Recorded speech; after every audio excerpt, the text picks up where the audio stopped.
Bienvenue à vous dans le podcast mensuel Lunescence, lors duquel, en tant que facilitatrice d'épanouissement, je vous accompagne à mieux comprendre et à intégrer les précieuses énergies lunaires du mois en cours, afin de les mettre au service de votre développement.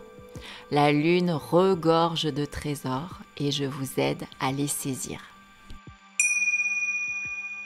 Bonjour à toutes et à tous, heureuse de vous retrouver à l'occasion du nouveau cycle lunaire qui s'offre à nous en ce joli mois de mai. Dans cet épisode, je vais m'employer à vous délivrer les informations sur les temps forts lunaires du mois de mai 2024, la nouvelle lune et la pleine lune. Si vous souhaitez avoir des détails sur la manière dont se déroule un cycle lunaire et savoir surtout comment vous en servir pour votre développement personnel, je vous invite à visionner ma vidéo à ce sujet. Vous trouverez son lien en description juste en dessous. Pourquoi je consacre un podcast à la Lune ? Eh bien parce que je suis animatrice de cercles de parole d'énergie féminine et que l'énergie féminine est étroitement reliée à l'astre lunaire. Chaque homme et femme a en lui, en elle, une part féminine appelée yin, reliée à la lune, et une part masculine appelée yang, reliée au soleil. Et souvent, sans même le savoir, nous recherchons un équilibre entre ces deux parties en nous, afin de nous sentir bien avec nous-mêmes et dans nos relations aux autres. La part masculine en nous a été surdéveloppée dans nos sociétés contemporaines de consommation, de performance. Donc nous avons bien souvent perdu le chemin qui mène à notre part féminine, à notre yin, qui lui est synonyme de lâcher prise, lenteur, écoute de soi, de son corps, de ses besoins, de ses émotions, des autres, de son intuition, du pardon, de l'amour inconditionnel, du partage, du silence, de l'intériorisation, l'introspection, de la douceur, et de la bienveillance avec soi comme avec les autres. Il suffit juste de vous poser la question là, ici, maintenant, suis-je capable de vraiment ralentir, de me retrouver sereinement seule avec moi-même, à ne rien faire, dans le silence? Donc sans être dans le faire, F-A-I-R-E, juste en étant dans l'être, dans le ressentir, dans la connexion à ce que je ressens au plus profond de moi. Dites-moi en commentaire si c'est simple pour vous de vous connecter à ces énergies-là, parce que ce ne sont pas des choses qui nous ont été enseignées dans nos générations. La lune correspond à notre intimité, à notre moi intérieur le plus confidentiel. Elle illumine les endroits sombres en nous pour y apporter de la lumière. Attention, par endroits sombres, j'entends les parties de soi qu'on enfouit au plus profond de soi, car on ne les pense pas aimables, convenables, donc montrables. Il ne s'agit pas de monstres. Un cycle lunaire compte 29 jours, qui sont précieux pour notre développement personnel.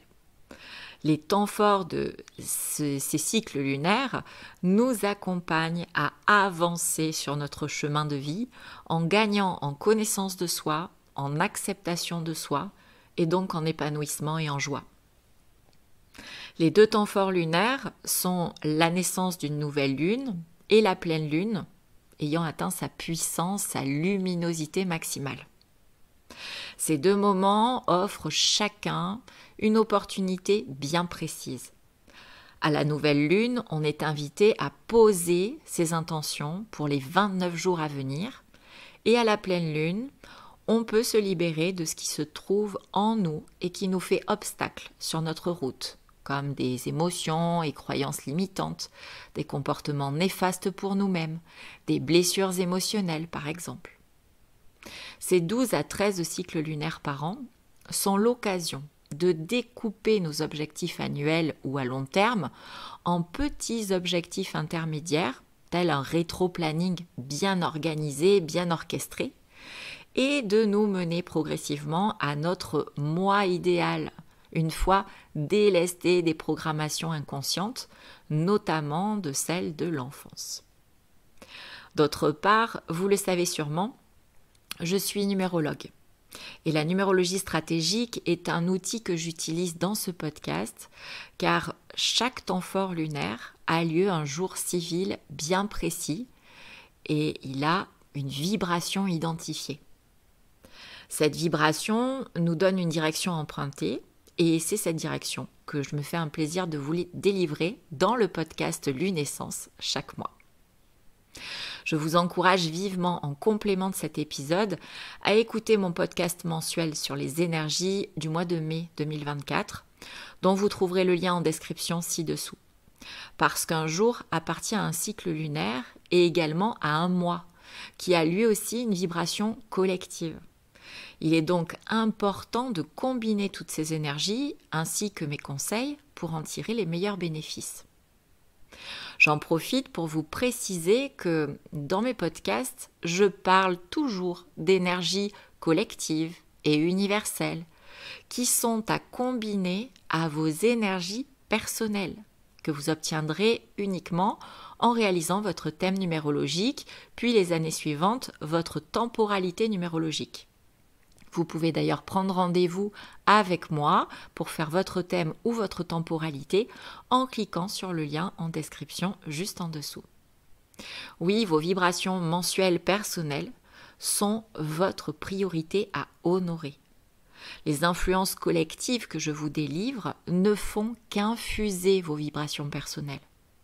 Nous avons tous des objectifs personnels et collectifs à associer. Avant d'aller dans le détail, je vous rappelle que l'énergie de la nouvelle lune et celle de la pleine lune sont présentes jusqu'à 48 heures avant et après l'heure que je vous indique ici. Donc vous pouvez réaliser vos rituels durant 4 jours à chaque temps fort lunaire. À savoir que l'intensité de l'énergie lunaire sera toujours plus forte les heures précédentes, puisque l'énergie est montante. Par exemple, si vous avez la possibilité, préférez réaliser vos rituels les heures précédant la nouvelle lune et la pleine lune plutôt que celles qui succèdent. Sur ma chaîne YouTube, je vous offre sans cesse des ressources pour honorer au mieux toutes les énergies et en l'occurrence les énergies lunaires, notamment à travers des méditations spécifiques. En description également, vous trouverez les liens vers 2 méditations. Une pour la nouvelle lune, vous amenant à poser vos intentions de début de cycle, et une pour la pleine lune, vous accompagnant à vous libérer et à vous alléger de ce que vous n'avez pas envie de garder et qui vous entrave. Je vous propose maintenant de commencer tout de suite en posant le contexte. Au niveau collectif, en mai 2024, nous sommes toujours en année universelle 8 et en mois en vibration 4. Donc dans une énergie de construction. Le 8 et le 4 vraiment ont trait à cette construction. Et pour le 4, une énergie de consolidation, de construction de base, de vie solide, de sécurisation de ses acquis, donc de libération de nos peurs les plus limitantes, pour pouvoir renaître dans une version plus libre et épanouissante de nous-mêmes. Les 2 temps forts lunaires de mai vont nous y aider, vous allez voir. Alors go, voici les vibrations des 2 temps forts lunaires mensuels. Tout d'abord, une nouvelle lune naîtra dans notre ciel le mercredi 8 mai à 5h21 du matin. Impossible de l'apercevoir dans le ciel. Elle se cache encore quelques heures, quelques jours, jusqu'à laisser apparaître un fin croissant. Mais ne vous méprenez pas, son énergie est bel et bien présente pour nous accompagner. Cette journée est en vibration universelle 3. Si vous suivez mon podcast des énergies mensuelles, vous saisirez rapidement que c'est la vibration du mois d'avril qui est de retour lors de cette nouvelle lune. Ce nouveau cycle lunaire nous invite donc à poser des intentions sur 4 axes que je vais vous donner dès à présent. Le premier axe, c'est notre expression personnelle. Les questions à se poser, c'est nous exprimons-nous vraiment, avec sincérité? Par quel biais? Est-ce qu'on est plus oral, artistique, manuel, physique? On n'est pas obligé de choisir non plus, hein. C'est le moment de faire sortir de notre tête nos idées, nos opinions, nos points de vue, nos projets, de les partager, de les annoncer et de nous affirmer par l'expression et la communication. Et qu'en est-il de notre communication avec les autres? Sommes-nous à l'aise? Ou sommes-nous plutôt du genre taiseux, timide, ou au contraire, extrêmement cash, cassant et même parfois gaffeur? C'est le moment idéal pour travailler notre communication à l'autre et intégrer et apprendre à communiquer sainement avec par exemple un outil comme la communication non violente de Marshall Rosenberg ou la communication non verbale, la communication comportementale. Votre communication est un atout précieux dans votre développement personnel. Le deuxième axe de cette nouvelle lune, c'est notre capacité à tisser des liens avec les autres. Et là, je parle de liens profonds et sincères, à accorder notre confiance, à échanger avec les autres, à leur partager nos idées, à vivre en société. Donc interrogez-vous là-dessus et posez des intentions dans ce sens-là. Le troisième axe de cette nouvelle lune, c'est notre créativité. Oui, nous avons tous un immense potentiel créateur en nous, tel un trésor enfoui. Et cette nouvelle lune nous invite à le dévoiler, à le faire jaillir du plus profond de nous, à oser créer toutes sortes de choses. Des projets, des idées, des associations, des entreprises, des actions, des programmes, des méthodes, des œuvres, des objets, des procédés. La liste est non exhaustive évidemment. Autorisez-vous à faire naître dans la matière, sur cette terre, les idées que vous avez en tête. Ne privez pas les autres humains de votre potentiel créateur, de votre regard neuf sur le monde. Ce serait bien trop égoïste. Quatrième axe pour cette nouvelle lune et le dernier, le divertissement. Cette nouvelle lune nous encourage à renouer avec notre joie véritable, celle de notre enfant intérieur, la joie qui vient du cœur. C'est l'occasion de trouver une manière ludique d'aborder toute chose dans votre vie, que ce soit votre travail, vos activités extra-professionnelles, vos liens affectifs, familiaux, de parsemer votre vie d'humour, de jeu, d'amusement, de moments de plaisir au service de votre épanouissement. Vous pouvez donc vous servir de ces informations et de la méditation de nouvelle lune que j'ai créée pour vous en lien ci-dessous pour formuler vos intentions de nouvelle lune et avoir de grandes chances de les voir se réaliser. Maintenant, place à la pleine lune fleurie. Oui, elle s'appelle comme ça parce que mai est l'emblème parfait du printemps, moment où les fleurs montrent leurs jolies couleurs. Cette pleine lune aura lieu le jeudi 23 mai 2024 à 15h53. Et c'est un jour en vibration universelle 9.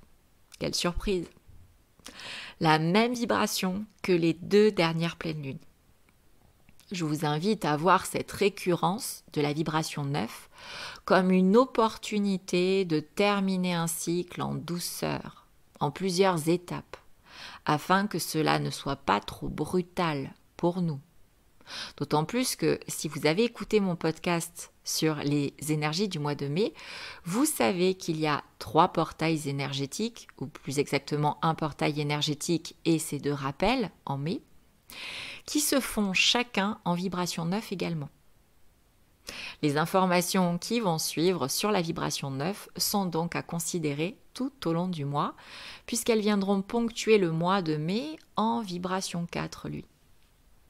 La vibration 9 est idéale pour la pleine lune, car le 9 est le dernier nombre d'un cycle numérologique, donc synonyme de finalisation, d'aboutissement, de bilan.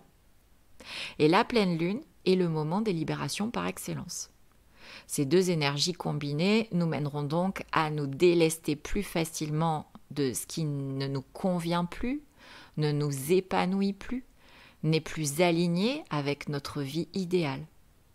Suivons cette recommandation car il est toujours plus facile d'accepter la fin de quelque chose lorsque c'est nous-mêmes qui l'impulsons, qui le décidons. Dans le cas inverse, il se pourrait bien que nous subissions la fin de certaines choses et c'est nettement moins agréable. La vibration 9 est également l'occasion parfaite pour recevoir de la reconnaissance pour tout ce que nous faisons de bon, de bien, de beau, pour nous-mêmes et pour les autres.